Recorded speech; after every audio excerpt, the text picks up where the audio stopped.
Hi guys, welcome to our first heartfelt handicrafts video. I'm Martin. Today I'm going to take you through how you can shine up epoxy resin surfaces that are a bit dull, like this one. You can see, not very shiny, not very clear. Most of this just sits on the surface, but we'll get into that in the rest of the video. So before we get into sanding, polishing and repairing our resin, I just wanted to get into why we get hazy, horrible finishes. So I've got two moulds here. So this one was from Temu. You can't really see it on here, but in the back of here, if you look really closely, I'll put a close-up on in a second, we've got some surface scuffs and scratches. So basically our epoxy, when pouring that into the mould, is taking that shape. So if it's slightly uneven, you will get a hazier finish. Whereas our bottle mould that I've got here, you can see, absolutely flawless, perfect shiny finish. So when we pull that out the mould is obviously the epoxy's filling that void. We take that out and we lift with the same sort of surface finish. So the rougher the mould, the more chance of a poor surface finish. The second reason that you could get it is micro bubbles. So you might have mixed it too quickly. Lots of different reasons. You might have had some flash cures, for example, and they can also cause these sort of issues. So just want to be clear on what can and can't be repaired. So if you've got micro bubbles, that's going to be all the way through your epoxy resin. You're not going to be able to do a lot with that. But if it's just on the surfaces from your mould, you can sand and polish it to make it look better.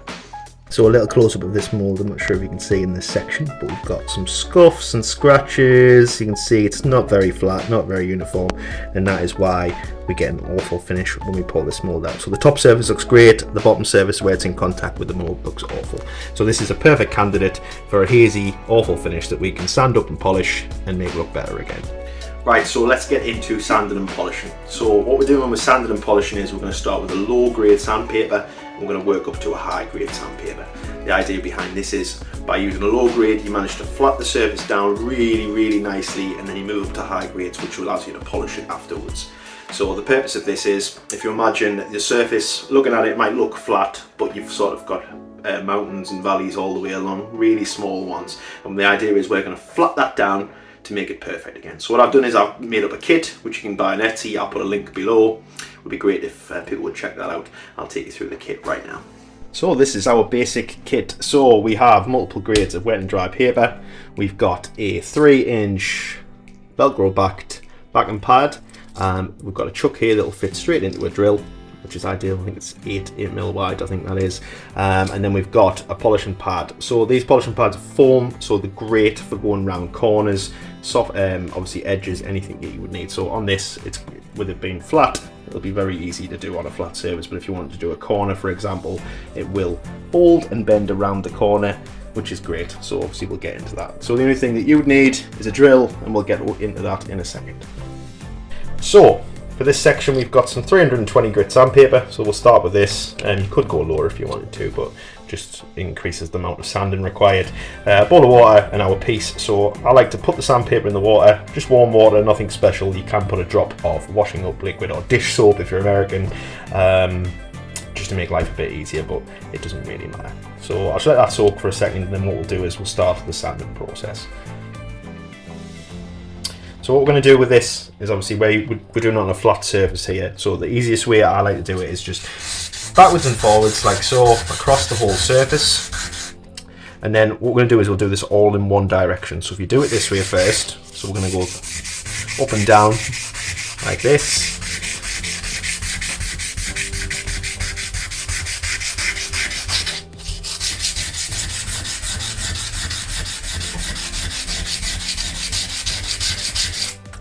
Keep dipping it in the water, do a little bit more. Keep it nice and wet.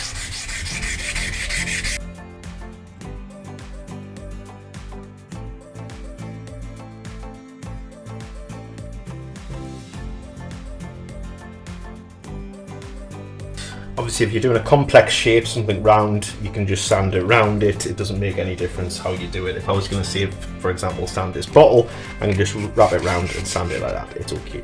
Either way, it's just making sure that we get the whole surface covered, and then we can continue with the next grade.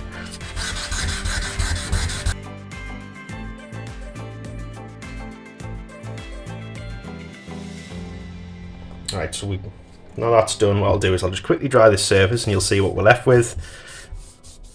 It will look worse before it looks better, and that's okay.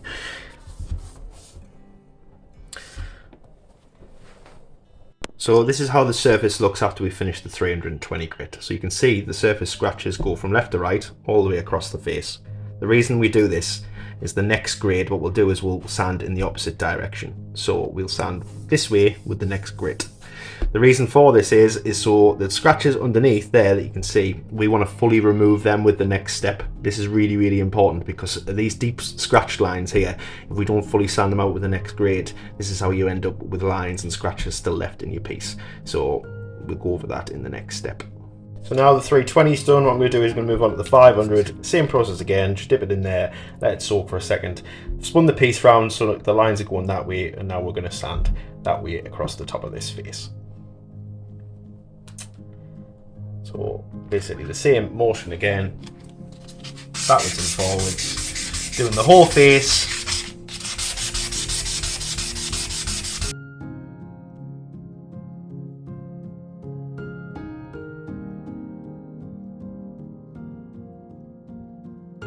So what you will find is with each passing grade it'll start getting clearer and clearer, and we're going to work up to 2000 grit, and then we'll be ready to do the polishing. So I'll quickly jump onto time lapse while we do this stage, and then we'll just jump through each grade on time lapse just to save a little bit of time.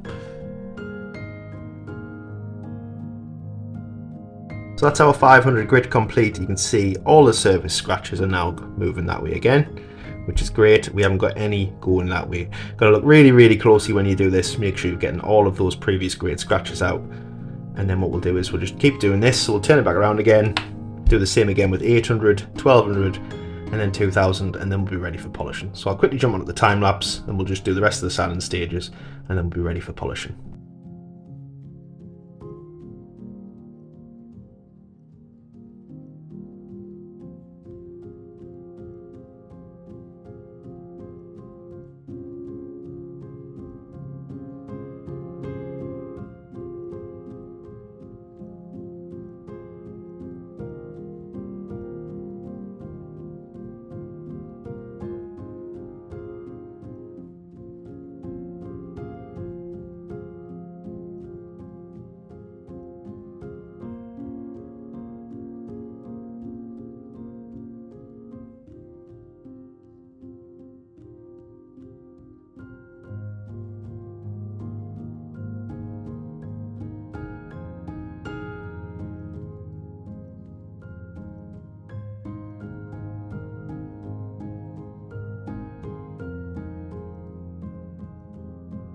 So we've just finished the last layer of sanding there. You can see it's still a little tiny bit hazy through the top, but it will be perfectly flat, and now we are ready to start the polishing phases. Right, so now we're going to begin the polishing stages. So what we need for this is our drill. So what we're going to do is with this, I'm going to open the truck up, we'll put our backing pad in, just tighten that in like so, and then we'll pop our foam Velcro pad on, just like that. Obviously I've used this one before, they do come perfect, but there you go. Alright, and then what we're going to do is we're going to get the polish. So in the kits there'll be 250ml, this is just a little sample pot that I've made. So this works via diminishing abrasives. So basically what that means is the particles inside of the compound start off big, and then the more you polish they break down, get smaller and smaller. So the idea is it sort of works like sandpaper does. It takes off a lot at first, and the more you work it, the better the finish will get, the more you move it. So what we'll do is, you literally need a tiny little bit of this, so we'll just stick some out on the pad. I'll show you in a second. Just about that much. Literally a skittle size bead does for something this size. And then what I'm going to do is, I'm just going to plop this on the top like so. So spread that out nicely, and then what we'll do is, when we're polishing, we'll just want to put a little bit of pressure on so that the foam pad sort of sits in just like that. And then what we'll do is we'll start off slow, just to mix it round, and then we'll speed up as we go along. So I like to just put a little drop of water in the middle, just to lubricate it a little bit better. And then what we'll do is we'll start off the polishing. So start off slow, like nice little speed like that, just spread the polish around the surface, and then we'll gradually increase the speed. Making sure you cover the whole area. It's really important that you cover the whole thing and just try not to overlap. So if it's a small piece, obviously you could put the drill like so and then bring the piece to it and just put it on the bench and spin it. there's no right and wrong here. It's just making sure that you cover the whole piece. So I'm going to continue with this, and then we'll show you what the finished result looks like.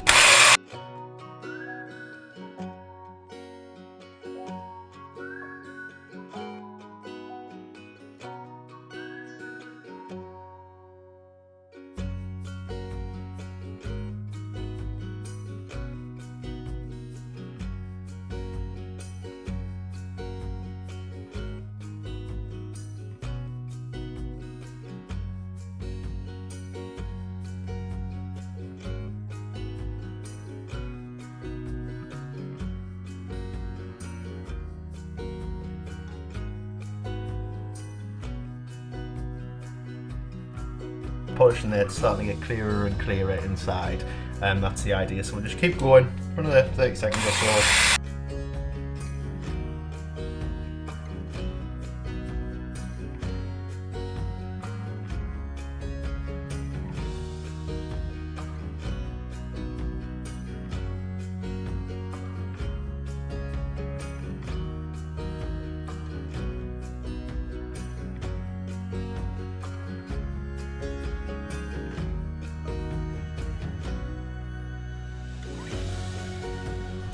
And then all you've got to do is just wipe off the excess. So just use a nice clean cloth or a bit of paper towel, works just as well. And just to take off the residue off the top of the surface. And then you're left with perfectly flawless clear resin. Just like that.